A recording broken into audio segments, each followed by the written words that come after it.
네, 오늘 고린도전서 10장 1절로 7절 말씀으로 우리 함께 말씀을 나누고자 합니다. 제목은 우리가 꼭 알아야 하는 한 가지라는 제목으로 말씀을 같이 나누고자 합니다.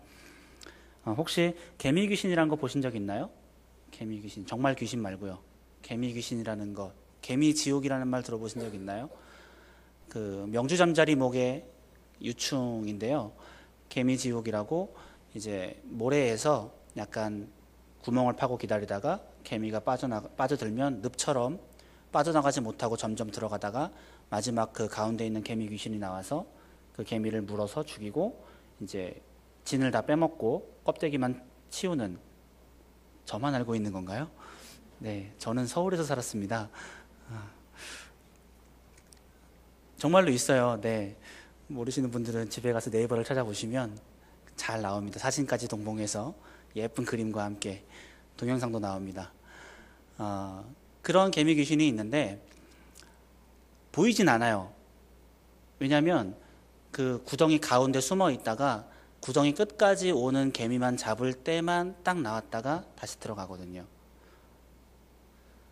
하루는 어떤 엄마 개미가 아이 개미를 데리고 가면서 그런 얘기를 합니다. 혹시라도 여기서 놀다가 저기는 들어가면 안 된다. 재밌어 보인다고 미끄럼타듯이 들어갔다가는 큰일 난다. 들어가면 개미 귀신이 나와서 널 잡아먹을 거야. 아이 개미가 보는데 아무것도 보이지 않습니다. 재밌어 보이긴 하고요. 아무것도 안 보이는데요. 저기 들어가면 끝에서 나와. 에이, 아무것도 안 보이는데요.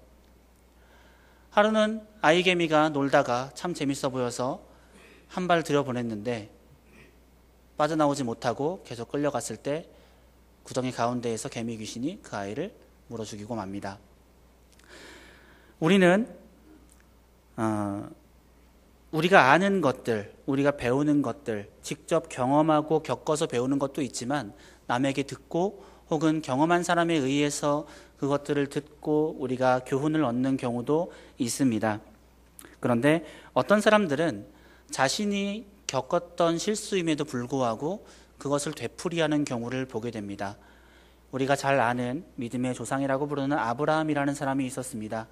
그 아브라함이 애굽에 흉년이 들어서 애굽에 흉년이 든 게 아니죠. 이스라엘에 흉년이 들어서 애굽으로 내려갔을 때 그 아내가 아름다움을 보고서 바로 왕에게 거짓말을 합니다. 뭐라고 거짓말합니까? 이는 내 아내가 아니라 내 누이입니다. 라고 거짓말을 합니다. 그런데 이제 그 일이 잘 해결되고 나중에 한 25년쯤 지나죠. 그랄 왕 아비멜렉 앞에서도 똑같은 실수를 저지르고 맙니다. 내 옆에 있는 아름다운 여인이 누구냐라고 이야기했을 때 아내라고 이야기하지 못하고 누이라고 이야기하는 것을 보게 됩니다. 아마도 25년이라는 긴 세월이 지난 세월의 잘못을, 실수를 잊어버리게 한 것은 아닌가 생각하게 됩니다. 영국의 작가인 키플링이라는 사람이 이야기하기를 바보는 불에 대어 싸맨 손가락을 다시 불 속에 집어넣어 본다라고 말합니다. 여러분은 어떻습니까? 한번 했던 실수를 기억하지 못하고 다시 실수를 하는 편입니까? 아니면 실수하기 전에 이미 들었던 내용이기 때문에 타산지석이 되어서 실수하지 않는 편입니까? 성령의 감동하심을 입은 사도 바울은 고린도 교회에게 편지를 보내면서 애굽을 떠나 가나안을 향하던 이스라엘 경험을 이야기하고 있습니다. 오늘 6절에 말씀하고 있는 것처럼 이러한 일은 우리의 본보기가 되어 우리로 하여금 그들이 악을 즐겨한 것 같이 즐겨하는 자가 되지 않게 하려 함이니 라고 이야기합니다. 그리고 조금 더 넘어가서 11절, 12절에 보면 그들에게 일어난 이런 일은 본보기가 되고 또한 말세를 만난 우리를 깨우치기 위하여 기록되었느니라. 그런즉 선줄로 생각하는 자는 넘어질까 조심하라 라고 이야기하고 있습니다. 오늘 우리는 이 본문을 통해서 이스라엘 백성들이 겪었던 일들을 회상하여 보았으면 좋겠습니다. 그리고 이 사건을 통해서 교훈하기를 원했던 그 사도 바울의 말을 기억했으면 좋겠습니다. 여기에는 우리가 결코 잊어서는 안 되는 한 가지가 있음을 깨달아야 합니다. 먼저는 우리가 하나님을 섬기는 일에 무심하다면 세례를 받았다 해도 아무 의미가 없다라는 것입니다. 옛날 이스라엘 백성들이 홍해를 건너왔던 그 사건은 그것은 쉽사리 잊을 수 없는 사건입니다. 100년이 지났다고 해도 혹은 1000년이 지났다고 해도 그 놀라운 사건은 잊혀지지 않는 사건이었습니다. 이 홍해 사건이 주는 중요한 의미가 두 가지가 있는데, 첫 번째는 홍해를 건너면서 400년 가까이 끈질기게 괴롭히고 따라오던 애굽을 완전하게 떨쳐버릴 수 있었다는 것입니다.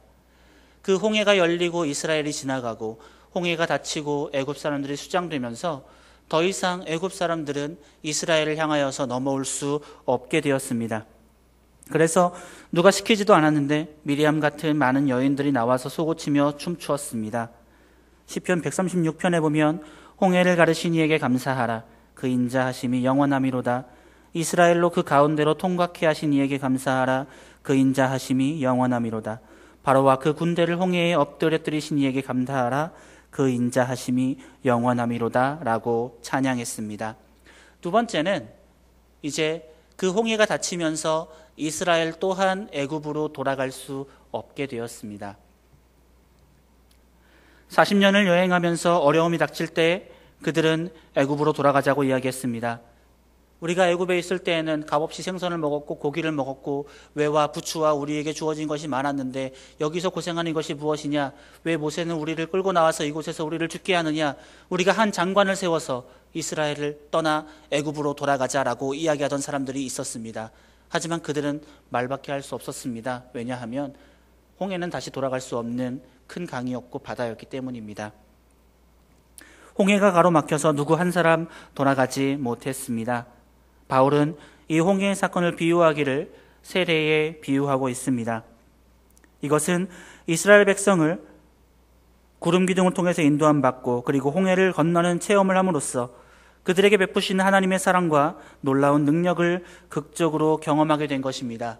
이 홍해 사건을 통해서 이스라엘 백성들에게는 하나의 정체성이 생깁니다. 이제 우리는 이 세례를 통하여서 더 이상 애굽에 묶여있는 자들이 아니라 하나님의 백성, 구원받은 백성으로 우리가 서게 되었다라는 정체성을 갖게 됩니다. 그런 의미에서 이 구름 기둥과 홍해라는 바다는 구원의 도구가 되었으며 그리스도인의 물세례를 상징하는 것입니다. 그렇다면 우리가 한 가지 물어볼 것이 있습니다. 이렇게 홍해를 건너갔던 모든 사람이 다 가나안 땅에 들어갔습니까? 우리가 잘 알고 있다시피 홍해를 건넌 사람 중에 가나안 땅에 들어간 사람은 단 2명이었습니다. 여호수아와 갈렙. 그 외에는 누구도 가나안 땅에 들어가지 못했습니다. 우리는 결코 세례를 과소평가하지 않습니다. 이것은 구원받은 백성의 외적인 표시입니다. 로마서 6장에 보면 무릇 그리스도 예수와 합하여 세례를 받은 우리는 그의 죽으심과 합하여 세례받은 줄을 알지 못하느냐. 그러므로 우리가 그의 죽으심과 합하여 세례를 받음으로 그와 함께 장사되었나니 이는 아버지의 영광으로 말미암아 그리스도를 죽은 자 가운데서 살리심과 같이 우리로 또 한 새 생명 가운데에서 행하게 하려 함이니라. 만일 우리가 그의 죽으심을 본받아 연합한 자가 되었으면 또한 그의 부활을 본받아 연합한 자가 되리라 라고 이야기합니다. 이것은 우리가 세례를 받음으로 말미암아 우리가 구원받은 자녀가 되었음을 이야기하고 있으며 그 사실을 우리로 하여금 깨닫게 하는 것입니다. 그리고 세례라는 외적인 행위를 통하여서 우리가 많은 성도들 앞에서 그리고 하나님 앞에서 우리가 더 이상 죄 가운데 살지 않겠다는 우리의 선포를 의미합니다.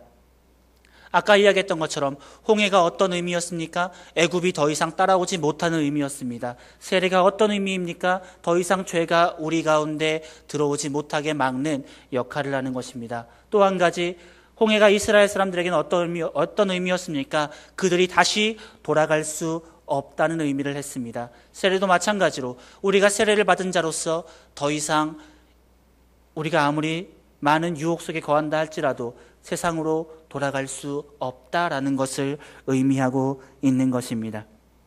그러나 우리가 분명히 알아야 할 것이 하나 있습니다. 우리가 세례를 받았다고 해서 그 행위 자체가 자동적으로 우리가 천국에 들어갈 수 있는 어떠한 티켓을 획득하는 것은 아닙니다. 옛날 가톨릭에 팔았던 것처럼 그것 자체가 면죄부가 되어서 그 행위만 있으면, 내 머리에 물 뿌리는 그 행위만 있으면 우리가 구원받은 백성이 되었다라고 할 수 있는 것이 아닙니다. 우리가 이력서를 쓸 때나 혹은 어떤 교인 명부를 작성할 때 신금란에 세례교인이라고 썼다고 해서 우리의 모든 능력 자체가, 모든 행위 자체가 그것으로 말미암아 끝나버리는 것은 아니라는 것입니다. 히브리서 기자는 말하기를 또 하나님이 누구에게 맹세하사 그의 안식에 들어오지 못하리라 하셨느냐 곧 순종하지 아니하던 자에게가 아니냐 이로 보건대 저희가 믿지 아니함으로 능히 들어가지 못한 것이니라 라고 이야기하고 있습니다. 가나안 땅에 들어가지 못한 자가 누구였습니까? 세례받지 못한 자가 아니었습니다. 그들 가운데서 순종하지 아니하고 불평하던 자들, 하나님 앞에 서지 못하고 하나님 섬기는 일에 무관심하던 자들이었습니다. 히브리서 4장에도 마찬가지로 말하기를 그러므로 우리는 두려워할지니 그의 안식에 들어갈 약속이 남아있을지라도 너희 중에 혹 미치지 못할 자가 있을까 함이라. 저희와 같이 우리도 복음 전함을 받은 자이나 그러나 그 들은 바 말씀이 저희에게 유익되지 못한 것은 듣는 자가 믿음을 화합지 아니함이라 라고 이야기하고 있습니다. 두 번째로는 우리가 성경을 많이 배우고 하나님의 은혜와 능력을 체험했다고 할지라도 하나님을 섬기는 일에 무관심하다면 소용이 없다는 것입니다. 지구가 언제 만들어졌는지, 인류가 언제 시작되었는지 참 많은 논란이 있지만 그 시작부터 지금까지 수많은 인종 중에 이스라엘만큼 하나님의 능력을 많이 체험한 사람이 있습니까? 이스라엘 민족만큼 놀라운 기적을 체험한 사람이 있었습니까? 이스라엘이 애굽을 떠나와서 40년을 광야에서 생활할 때 놀라운 일이 한두 가지가 아니었습니다. 그들이 40년을 행했지만, 그곳에서 떠돌아다녔지만 그들의 의복이 헤어지지 아니하고 신발이 떨어지지 않았다고 했습니다. 지금의 만드는 기술로도 40년 입어서 해지지 않는 옷이 있습니까? 40년 신어서 떨어지지 않는 신발이 있습니까? 지금도 불가능한 일입니다. 낮에는 구름 기둥으로 밤에는 불 기둥으로 그 뜨거운 태양 아래에서 구름으로 시원케 하시고 그 추운 사막에서 불로 따뜻하게 하는 놀라운 기적을 경험한 그 어떤 민족이 있었습니까? 그 넓은 홍해 바다를 육지처럼 건넌 민족이 또 있었습니까?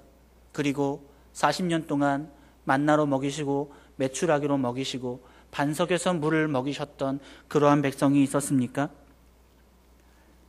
혹시 여러분에게 시간이 허락된다면 시편 78편을 한번 읽어보았으면 좋겠습니다. 지금은 좀 길어서 읽기 좀 그렇고 예배 끝나고 집에 가셔서 78편을 한번 읽어보았으면 좋겠습니다. 아삽의 가문에서 보존해온 이 시는 하나님의 놀라운 그 능력을 찬양하고 있는 것입니다. 이스라엘 백성을 이끄시는 그 하나님이.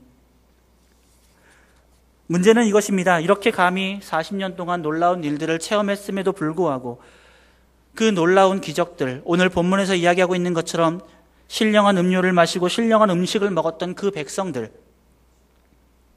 이렇게 감사 찬송을 부르다가 가나안 땅에 들어갔습니까? 아닙니다. 그들 중에 단 2명만 들어갔습니다. 이런 엄청난 은혜를 체험했지만 두 사람을 제외하고는 모두 광야에서 죽었습니다. 그 사람들은 모두 신령한 식물을 먹었습니다. 신령한 반석에서 나오는 음료를 마셨습니다. 하지만 오늘 본문 5절에서 말씀하시고 있는 것처럼 그러나 저희의 다수를 하나님이 기뻐하지 아니하신 고로 저희가 광야에서 멸망을 받았느니라 라고 이야기하고 있습니다. 여러분 기억했으면 좋겠습니다. 여러분이 지금까지 신앙생활하면서 얼마나 많이 성경을 읽었는지 모르겠습니다. 그리고 얼마나 많이 성경을 공부했는지 모르겠습니다. 아마도 어떤 분들은 셀 수 없을 만큼 성경을 많이 읽었을 수도 있고 우리 교회에서 행하는 모든 성경 공부 과정을 다 마쳤을 수도 있습니다. 그러나 그것 때문에 그 공로로 내가 누구보다 성경을 많이 알고 많이 외우고 많이 들었다 함을 인하여서 우리가 구원받는 것은 아닙니다. 죄송하게도 천국 앞 문지기가 우리 갔을 때 당신은 성경을 몇 독이나 했습니까? 라고 묻지는 않습니다. 혹시나 묻는 것이 있다면 당신은 예수님을 믿으십니까? 라는 것은 물을지 모르겠습니다. 기도에서 응답받은 경험이 있습니까? 아니면 심한 질병 가운데 하나님께서 치료하신 능력을 경험한 적이 있습니까? 방언 같은 은사를 받은 적이 있습니까? 혹은 더 놀라운 하나님의 기적을 체험한 적이 있습니까? 하지만 그것 때문에 그 공로로 하나님의 나라에 갈 수는 없습니다. 그 어떤 일이 있다 할지라도 내가 하나님을 믿지 않으면, 내가 하나님을 고백하지 않으면 그것은 아무 소용이 없습니다. 문제는 하나님과의 관계입니다. 한번 우리 스스로에게 질문해 보았으면 좋겠습니다. 하나님은 나에게 어떤 분이십니까? 오늘 낮에 우리 담임 목사님께서 아버지 되신 하나님에 대해서 말씀하셨습니다. 그분은 나의 아버지시고 나를 양육하실 책임이 있고, 그런데 그 아버지가 정말 나의 아버지이십니까? 예수님은 우리의 구주이십니까? 예수님 말씀하시기를 마태복음 7장에 그날에 많은 사람이 나더러 이르되 주여 주여 우리가 주의 이름으로 선지자 노릇하며 주의 이름으로 귀신을 쫓아내며 주의 이름으로 많은 권능을 행치 아니하였나이까 하리니 그때에 내가 저희에게 밝히 말하되 내가 너희를 도무지 알지 못하니 불법을 행하는 자야 내게서 떠나가라 하리라. 하나님을 아버지로 모시는 자가 감히 우상 숭배할 수 있겠습니까?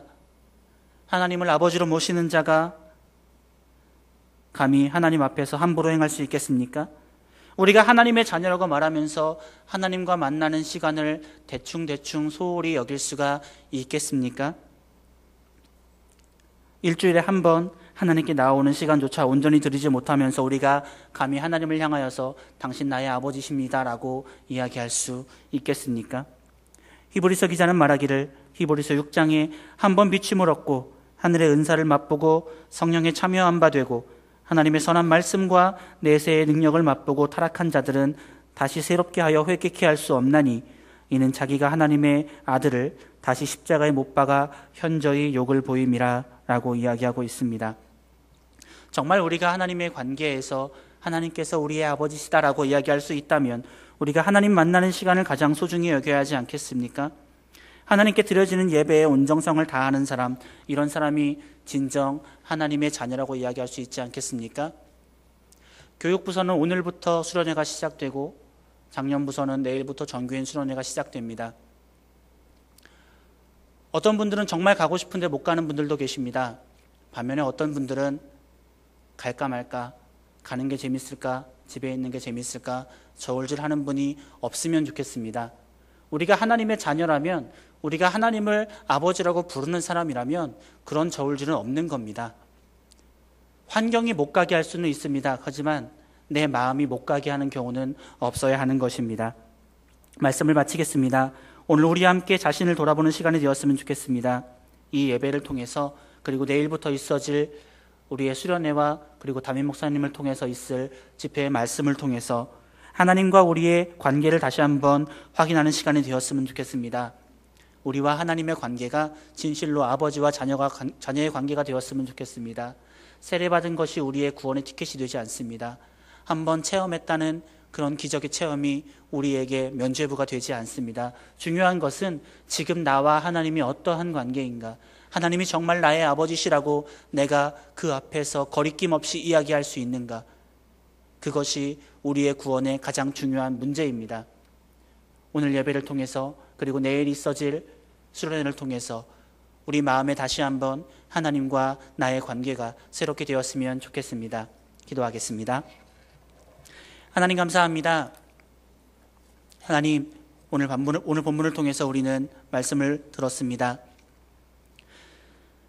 이스라엘 백성들이 홍해를 통한 세례를 받음으로 그들 모두가 가나안 땅에 들어가지 못했습니다. 이스라엘 백성들이 신령한 음식과 신령한 물을 마심으로써도 그것을 통해서도 가나안에 들어가지 못했습니다. 다만 그들이 하나님과의 어떠한 관계였는가, 그들이 진실로 하나님 안에 순종하는 자들이었는가, 그것이 그들에게 제일 큰 문제였고 이 시대를 살아가는 우리가 알아야 하는 가장 큰 문제입니다. 나는 하나님과 어떠한 관계인가?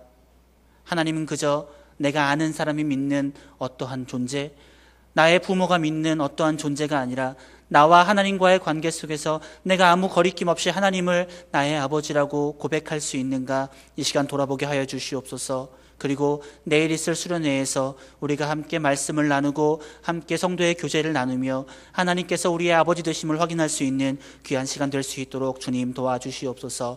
감사합니다. 예수님의 이름으로 기도합니다. 아멘.